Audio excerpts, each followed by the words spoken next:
नमस्कार। हम आपके लिए दैनिक पंचांग लेकर आए हैं जो 3 भागों में है। वैसे तो इसका वीडियो मैंने 4 भागों में बनाया है। पहला भाग है जो पंचांग के 5 अंक का है। शुभ अशुभ मुहूर्त का संक्षिप्त विवरण है। ग्रहों के गोचर की स्थिति है। दूसरा वीडियो जन्म नक्षत्र, जन्म पत्रिका में जन्म नक्षत्र जिनके जहाँ हैं उनके नक्षत्र स्वामी के अनुसार कैसे दिन रहने के संकेत हैं, यह ताराबल के अनुसार निकाला जाता है। यह दूसरी हमारी प्रस्तुति है। उस तीसरी प्रस्तुति चौघड़िया मुहूर्त का 2 भाग में है। पहला एक परिचय चौघड़िया मुहूर्त के बारे में, दूसरा चौघड़िया मुहूर्त का कौन सा काल उपयुक्त और उपयुक्त होगा, यह आपके लिए प्रस्तुति है। चूँकि वीडियो 1 ही मिनट का शॉर्ट क्लिप बनता है, इसलिए इसे कंप्लीट पूरे बनाकर YouTube में अपलोड करने की व्यवस्था हमने करी है। आपसे अनुरोध है कि जिस सोशल मीडिया पर आपको मिले लिंक में ज़रूर जाएं YouTube में, और इसकी उपयोगिता बढ़ाने के लिए, ताकि सभी लाभान्वित हो सकें, आप अपने मित्रजन परिजन से शेयर जरूर करें। और यह वीडियो आपको, क्योंकि अन्य प्रकार का वीडियो भी हम लाने वाले हैं, तो वह भी आपको मिले, जिसकी सूचना आपको मिलते रहे। इसके लिए सब्सक्राइब बटन दबाना न भूलें। और अंत में हमारा मनोबल बढ़ाना जरूर क्या अपील है कि मनोबल बढ़ाएं, जिसके लिए लाइक बटन दबाना YouTube में न भूलें। धन्यवाद। नमस्कार। आज का पंचांग 21 जनवरी 25 का लेकर आपके समक्ष उपस्थित हूँ। सूर्योदय 6:37 पर, सूर्यास्त 5:25 पर। दिशाशूल उत्तर। पंचांग के 5 अंक। वार मंगलवार है। तिथि 12:39 तक सप्तमी। वहीं नक्षत्र देर रात्रि 11:39 तक चित्रा, उसके बाद स्वाति। योग कल भोर 3:50 तक धृति, उसके बाद शूल। करण दिन में 12:39 तक भव, उसके बाद बालव। ये रहे पंचांग के 5 अंक। अब मुहूर्त को, महत्वपूर्ण मुहूर्त को देखें तो शुभ मुहूर्त में अभिजीत मुहूर्त दिन के 11:39 से 12:22 तक। अमृत काल अपराह्न 4:23 से 6:11 तक। द्विपुष्कर योग प्रातः 6:37 से 12:39 तक। अमृत सिद्धि और रवि योग नहीं है। विजय मुहूर्त अपराह्न 1:49 से 2:32 तक। गोधूली बेला संध्या 5:22 तक से 5:49 तक। निशिता मुहूर्त देर रात्रि 11:34 से मध्य रात्रि 12:27 तक।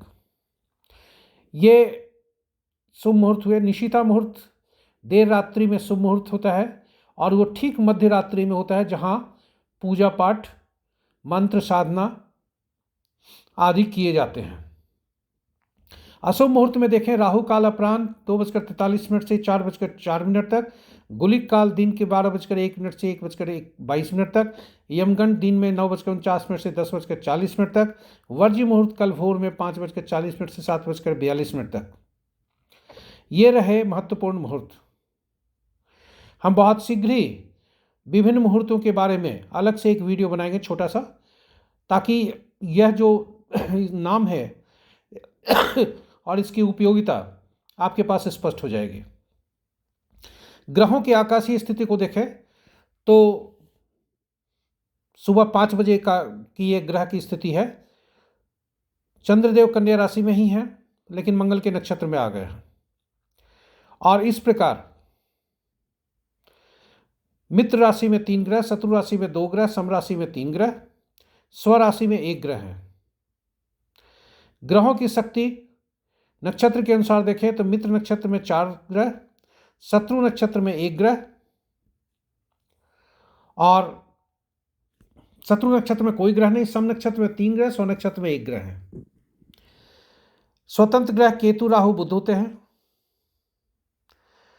जिनके नक्षत्र में कोई ग्रह नहीं है। वैसे ग्रह को स्वतंत्र ग्रह कहा जाता है। बृहस्पति के नक्षत्र में सबसे ज़्यादा ग्रह हैं 3, उसके बाद सूर्यदेव के नक्षत्र में है। यदि राशि के अनुसार देखें तो शनि के राशि में सबसे ज़्यादा ग्रह 3 हैं, उसके बाद बृहस्पति के राशि में है। यदि ग्रहों की थोड़ी सी और भी संक्षिप्त अध्ययन किया जाए तो शक्ति अनुसार सूर्यदेव फलदायी हैं और चंद्रदेव चूंकि उनकी डिग्री बहुत अंत में बहुत कम है इसलिए स्वभाव में उसका परिवर्तन हो रहा है। मंगल देव कमजोर हैं चूंकि इनकी डिग्री बहुत कम है, बकरी भी है। उसी तरह बुध देव के स्वभाव में परिवर्तन है। बृहस्पति देव फलदायी हैं। शुक्र देव के स्वभाव में भी परिवर्तन है, शनि देव के भी स्वभाव में परिवर्तन है। राहु देव और केतु देव फलदायी हैं। स्वभाव में परिवर्तन का मतलब यह होता है कि जब डिग्री इनका 20 डिग्री से ज़्यादा होता है तो ये दूसरे भाव के में मतलब अपनी शक्ति को थोड़ा, जो मनुष्य में भी कहा जाता है कि जब ओल्ड एज आता है तो उसके स्वभाव में परिवर्तन आता है। तो 30 डिग्री तक की एक राशि में डिग्री होती है। 20 राशि से ज़्यादा जब क्रॉस कर जाते हैं कोई डिग्री तो ये थोड़ा कमज़ोर हो जाते हैं। उनका स्वभाव जो है, यदि क्रूर ग्रह हैं तो अपनी क्रूरता को छोड़ देते हैं। अगर अच्छे ग्रह हैं, सौम्य ग्रह हैं, तो वे भी थोड़ा अपनी शक्तिहीन थोड़ा हो जाते हैं, स्वभाव में उनका परिवर्तन होता है, कम फलदायी होते हैं। तो इस तरह से जैसे शनिदेव का ही अगर लिया जाए तो शनिदेव चूंकि उनको क्रूर ग्रह कहा जाता है, तो ये जो अगर किसी का शनि 7.5 भी चल रही हो तो इस अवधि में वो थोड़ा अपनी जो क्रूरता है उसको थोड़ा त्याग देंगे। तो इस तरह से रहा ग्रहों का के बारे में संक्षिप्त है। अब हम आगे आपको नक्षत्र के अनुसार कैसा दिन रहने की संभावना है हमारी अगली प्रस्तुति में। दैनिक पंचांग की हमारी अगली प्रस्तुति जन्म नक्षत्र के अनुसार आज कैसा दिन रहने की संभावना है, जिसे ताराबलम भी कहते हैं या हिंदी में ताराबल कहते हैं। यह जन्म कुंडली में चंद्रमा जिस नक्षत्र में होते हैं उनके नक्षत्र स्वामी के अनुसार देखा जाता है। नक्षत्र स्वामी में की परिभाषा इस तरह से है कि चूंकि 27 नक्षत्र है और 9 ग्रह हैं, इसलिए प्रत्येक तीन नक्षत्र को एक एक ग्रह का आधिपत्य दिया गया है। चूंकि ग्रहों के मन तारे होते हैं, नक्षत्र होते हैं, इसलिए नक्षत्र ही ग्रह के परिणाम को निर्धारित करते हैं। तो अगर देखा जाए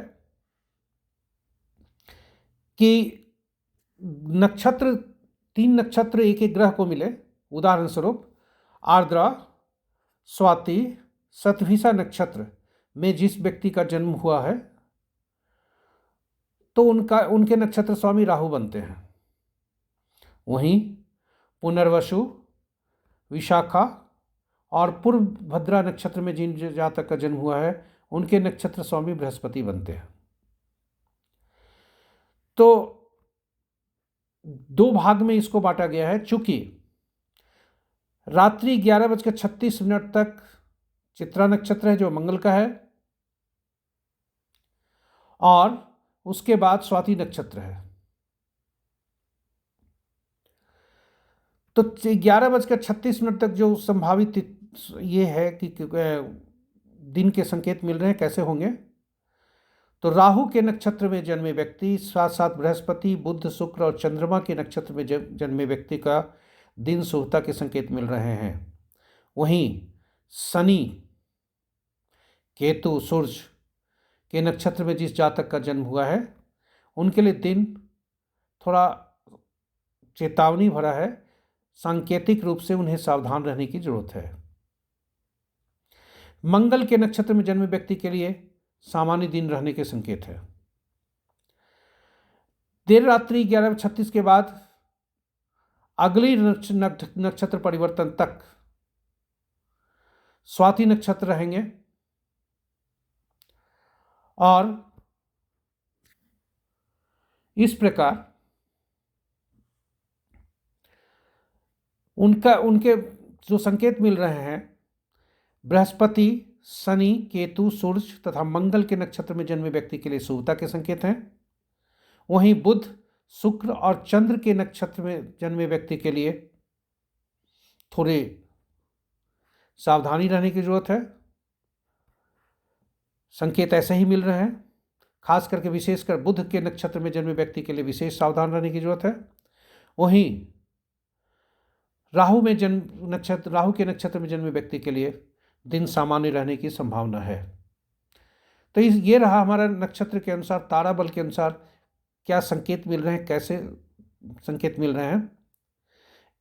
इसका आधार हम नीचे दिए हुए हैं कि जन्म नक्षत्र जो होता है वो सामान्य परिस्थिति देता है। वहीं संपत, दूसरा नक्षत्र जो होता है संपत होता है, तीसरा विपत होता है, चौथा जन्म नक्षत्र से, जन्म नक्षत्र का जो नक्षत्र होता है उसका पहला नक्षत्र हुआ, यानी जिसका जन्म रोहिणी नक्षत्र में हुआ तो रोहिणी से शुरू करेंगे। तो रोहिणी जो है उनके लिए थोड़ा जो है जन्म का है, इसलिए सामान्य परिस्थिति देता है, नॉर्मली अच्छी स्थिति नहीं होती है।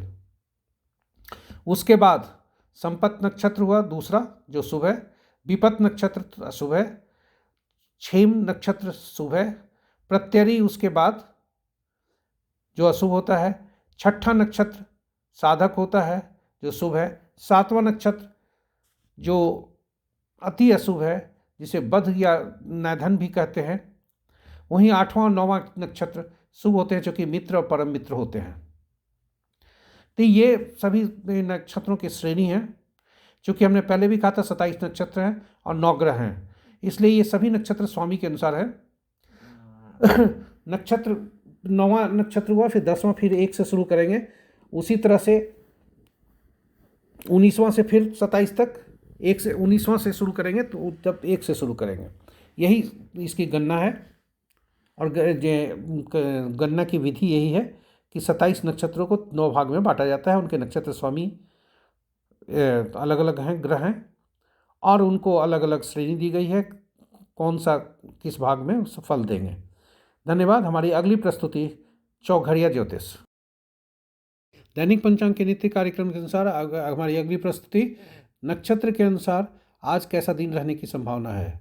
यह जन्म पत्रिका के चंद्रमा जिस नक्षत्र में होते हैं उनके नक्षत्र स्वामी के अनुसार देखते हैं। उदाहरण स्वरूप जिस जातक का जन्म अश्विनी, माघा या मूला नक्षत्र में हुआ हो उनके नक्षत्र स्वामी केतु बनते हैं। इसी प्रकार सभी नक्षत्रों के नक्षत्र स्वामी सूची में, तालिका में दिए गए हैं। उन्हीं के अनुसार, नक्षत्र स्वामी के अनुसार दिन को देखते हैं कि आज का दिन कैसा रहने की संभावना है। उदाहरण स्वरूप यदि किसी जातक का जन्म ऐसे नक्षत्र में हुआ हो जिनके नक्षत्र स्वामी केतु, मंगल, बृहस्पति, बुध तथा सूर्य बनते हो, उनके लिए दिन शुभता का संकेत है। वहीं ऐसे जातक का जिनके नक्षत्र स्वामी शनि, राहु, चंद्र बनते हों, उनके लिए थोड़ा सावधानी रखने की जरूरत है क्योंकि चुनौती भरे संकेत मिल सकते हैं। और शुक्र, ऐसा जातक जिनका जन्म शुक्र के नक्षत्र में हुआ हो उनके लिए दिन सामान्य रहने की संभावना है। धन्यवाद। पंचांग की अंतिम प्रस्तुति चौघड़िया ज्योतिष। इस ज्योतिष पर हमने इसके ठीक पहले के वीडियो में कुछ प्रकाश डाला है, जिसमें हमने बताया था कि हर कार्य को करने के लिए कोई न कोई ग्रह से उनका संबंध है और उन ग्रहों की संख्या 7 है और 7 ग्रह को कोई न कोई वार का स्वामी बनाया गया है। उदाहरण स्वरूप रविवार के लिए सूर्य, चंद्रमा से सोमवार के लिए चंद्रमा, मंगल के लिए मंगल, आदि आदि। और इस प्रकार सूर्योदय के समय जो उस दिन 2 दिन होता है, वार होता है, वही वार का चौघड़िया, जो कि हर चौघड़िया के लिए एक ग्रह भी निर्धारित है वार के अनुसार, वही चौघड़िया से, वार के चौघड़िया से दिन का आरंभ होता है और दिन की समाप्ति भी वही वार के चौघड़िया से होता है। जैसे आज का दिन बुधवार है तो बुधवार के लिए लाभ चौघड़िया से दिन शुरू होता है क्योंकि बुधवार को लाभ चौघड़िया पर आधिपत्य है। तो बुध चूंकि ज्ञान के लिए है, इसलिए यदि ज्ञान से संबंधित कोई काम किया जाए, विद्या से संबंधित कोई कार्य आरंभ किया जाए तो इस मुहूर्त में बहुत अच्छा होता है। जन्म नक्षत्र के अनुसार हमने देखा कि दिन अच्छे हो सकते हैं, और मुहूर्त के अनुसार हमने देखा कि कोई समय विभिन्न मुहूर्त के लिए अलग अलग हैं। यहाँ विभिन्न कार्य के लिए आपके कौन से मुहूर्त अच्छे हो सकते हैं यह इसमें दर्शाता है। साथ ही साथ यदि किसी व्यक्ति को जिसका जन्म नक्षत्र मालूम नहीं है तो वैसे व्यक्ति को भी अपने कार्य के अनुसार चौघड़िया देखकर अपना काम कर एक शुभ मुहूर्त देखकर अपना कार्य कर सकते हैं और उत्तम फल प्राप्त कर सकते हैं। सावधानी कहाँ रखनी है कि यदि आपका जो शुभ मुहूर्त आप जो चुना है किसी कार्य के लिए, यदि वह काल बेला, राहु बेला, वार बेला ये तीनों दिन के ग्रहण बेला हैं जो अशुभ फल देते हैं, और रात्रि के लिए काल रात्रि बेला, यदि इन बेला से ग्रसित है कोई चौघड़िया तो उस चौघड़िया पर का उपयोग नहीं करना चाहिए, अन्यथा शुभता उसकी थोड़ी घट जाएगी। हो सकता है आपकी अपेक्षा के अनुसार शुभता फल नहीं हो। और यदि आपका नक्षत्र के अनुसार दिन अच्छे नहीं हैं, जैसे काल हानि के समय काल बेला भी है, तो वैसे में नुकसान ज़्यादा जो चेतावनी है, जो इस तरह का संकेत मिल रहे हैं कि वहाँ सावधान ज़्यादा रहना चाहिए, जिसे अंग्रेजी में कहते हैं मोर देन एक्स्ट्राऑर्डिनरी प्रिकॉशन। ज़रूरत से ज़्यादा सावधानी रखनी चाहिए, नहीं तो अशुभता का जो ये होगा फल होगा वो कहीं ज़्यादा होगा। इसी तरह रोग चौघड़िया में भी राहु काल ग्रसित है, तो अगर वैसे काल में यदि हम कुछ काम करते हैं तो नुकसानदायक हो सकता है। वही स्थिति संध्या 7:05 से 8:44 है तक है, क्योंकि चौघड़िया तो शुभ है परंतु काल रात्रि से ग्रसित है। आशा करते हैं कि यह प्रस्तुति आपके लिए उपयोगी साबित होगा। आने वाले दिनों में कुछ और वीडियो हम लेकर आ रहे हैं, जैसे हमने पहले पोस्ट भी किया है कुछ, और अंक ज्योतिष, वास्तु और कुछ ज्योतिष टिप्स पर लेकर हम ये वीडियो आएंगे। और ज्योतिष तथा अंक शास्त्र को कैसे प्रयोग में लाया जाए ताकि हर व्यक्ति एक छोटा मोटा अपना ज्योतिषी हो सकता है। घर घर ज्योतिष, यही मेरा लक्ष्य है, और इस हेतु हमने ये प्रस्तुति आरंभ की है। आशा ही नहीं, पूर्ण विश्वास है कि यह इसमें आपका सहयोग मिल रहा है, और दिन प्रतिदिन हमें संदेश भी मिल रहे हैं, सुझाव भी मिल रहे हैं। यह हमें मेरा मनोबल को बढ़ा रहा है। आपसे अनुरोध यही है कि मनोबल को हमारे बढ़ाते रहें, और इसे बढ़ाने के लिए YouTube के मेरे चैनल पर जाकर लाइक बटन दबाना न भूलें। अपने मित्र परिजन तथा शुभ चिंतकों को शेयर जरूर करें ताकि उन्हें भी लाभ हो सके। और अंत में हमारे वीडियो का नोटिफिकेशन और सूचना आपको मिल सके, इसलिए सब्सक्राइब बटन भी दबाना न भूलें। धन्यवाद। आपका दिन शुभ हो।